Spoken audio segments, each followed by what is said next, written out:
setelah nyelam? Enggak, datanya itu pernah ada Pak.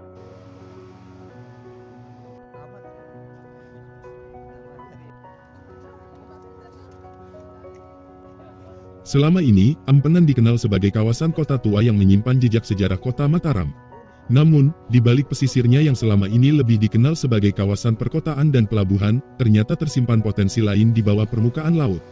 Hasil eksplorasi tim penyelam menemukan hamparan terumbu karang yang dinilai cukup baik dan berpotensi dikembangkan sebagai salah satu lokasi wisata bahari, khususnya wisata diving.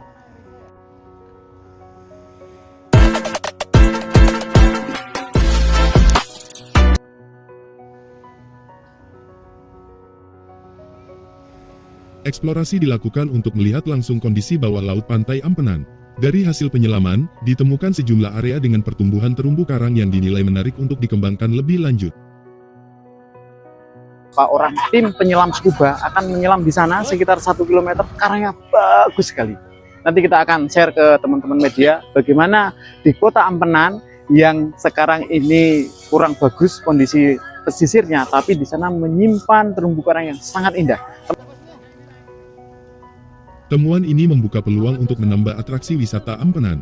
Tidak hanya mengandalkan daya tarik kota tua, tetapi juga menghadirkan pengalaman wisata bawah laut. Ampenan selama ini sudah dikenal sebagai kota tua, tetapi kita tambahkan atraksi wisatanya tidak hanya kota tua Ampenan, tetapi juga menyelam. Karena Indonesia itu kan laut, NTB itu 10 kabupaten kotanya punya laut semua. Seringkali Ampenan tidak dipanggil untuk terumbu karangnya.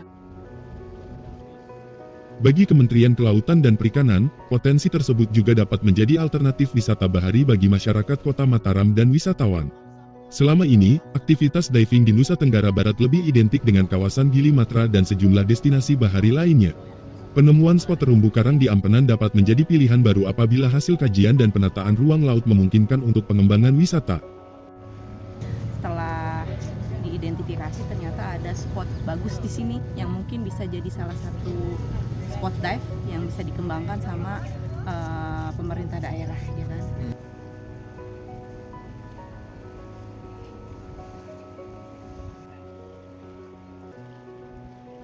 Jadi tidak terpusat ke Gili, kawasan konservasi Gili Matra, tapi bisa dikembangkan. Ternyata ada spot lain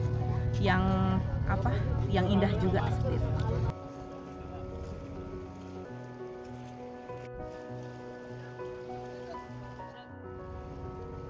Pengembangan wisata bahari tidak hanya berbicara mengenai destinasi, masyarakat lokal menjadi bagian penting dalam pengelolaannya. Di Ampenan, kelompok sadar wisata bahari atau Pokwisri diarahkan untuk menjadi bagian dari pengembangan wisata laut berbasis masyarakat. Kelompok ini nantinya dapat berperan dalam pengelolaan destinasi, promosi, hingga penyediaan jasa pemandu wisata.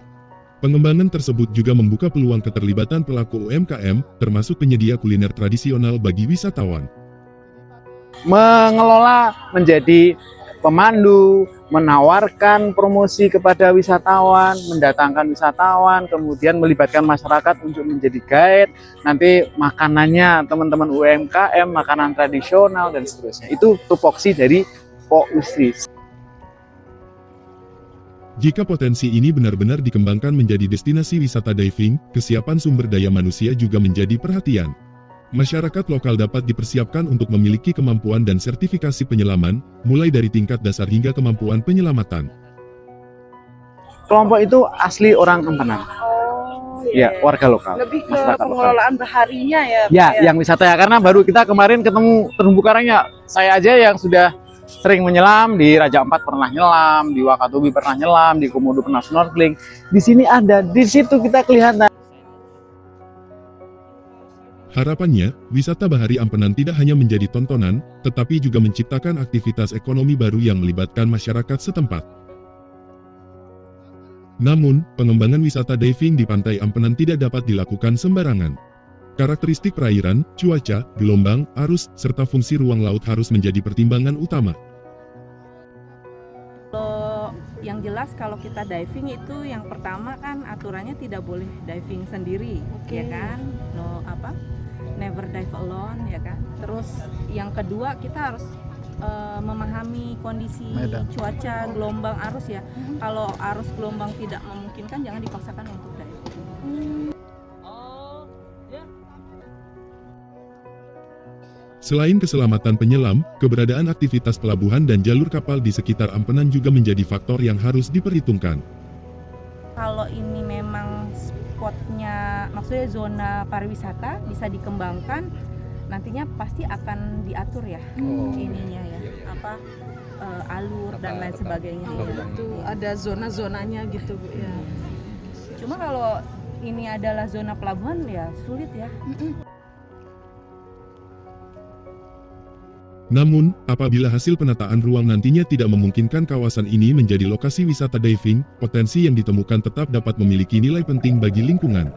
Salah satu alternatifnya adalah menjadikan kawasan tersebut sebagai area rehabilitasi terumbu karang.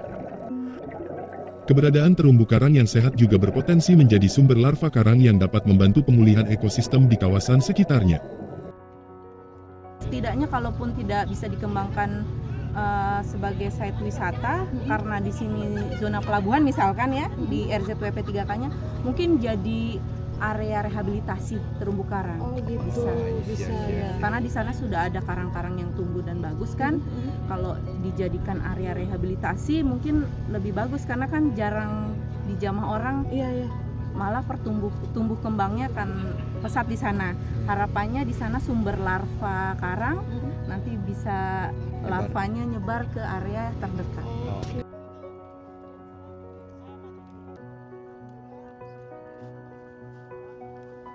Nah, nanti ada proses, ada sertifikasi mulai dari open water sampai rescue lah begitu. Saya penyelam dan saya mendorong teman-teman juga, ayo menyelam.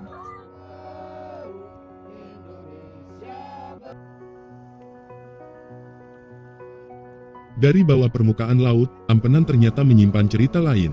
Di tengah identitasnya sebagai kota tua, pesisir Ampenan menawarkan peluang untuk melihat wajah baru pariwisata Kota Mataram, wisata bahari yang berbasis potensi alam dan melibatkan masyarakat lokal. Namun, antara menjadi destinasi diving atau kawasan konservasi dan rehabilitasi, semuanya tetap bergantung pada hasil kajian, penataan ruang laut, keselamatan, serta keberlanjutan ekosistem. Karena pada akhirnya, potensi wisata bukan hanya tentang bagaimana laut mendatangkan wisatawan, tetapi juga bagaimana laut tetap terjaga untuk generasi mendatang.